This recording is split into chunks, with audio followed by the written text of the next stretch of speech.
Hello everyone, I am Dr. Ghanee and today I'm going to talk about mucosal necrosis. Mucosal necrosis means when oral mucosa dies. The tissue dies due to lack of enough circulation. And this can happen after an injection. A hygienist or dentist tries to numb the area, uses some local anesthesia, and as you know, dental local anesthesia always has epinephrine in it because we want a little bit of vasoconstriction. We want blood vessels to get a little tight in the area, and that helps for local anesthesia to stay in the tissue. So sometimes it depends on patients' susceptibility and patient's vascularity on palate. But sometimes if when we inject the local anesthesia, we go a little too fast, we cause mucosal necrosis. As you can see here, it has happened. The good thing is, if we don't do anything, we just ask the patient to be careful with food and try to avoid irritants, healing can happen naturally.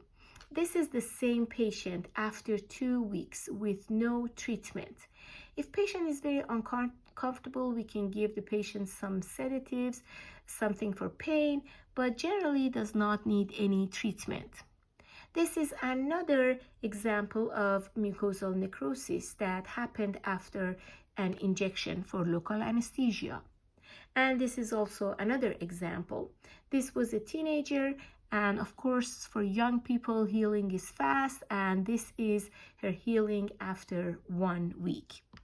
Sometimes mucosal necrosis can be very severe, and that is usually due to an abscess and infected tooth. This tooth was infected when I saw this patient, and usually an abscess travels to the cheek side. This is the cheek side, this is the tongue side. But in this particular case, the abscess traveled to the tongue side. And as you can see a large area of mucosal necrosis. And also when we monitored the patient, and of course for this particular case, because of the tooth being infected, we put the patient on strong antibiotics.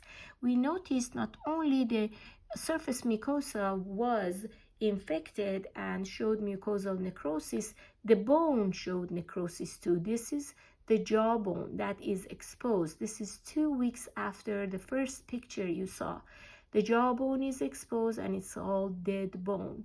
The good thing is, if patient's immune system is good, patient is not immunocompromised, after taking antibiotics, all that necrotic bone gradually came out. We call it sequestrum. And then normal tissue growth happened there and healing happened there. Thank you so much for listening. Have a good day.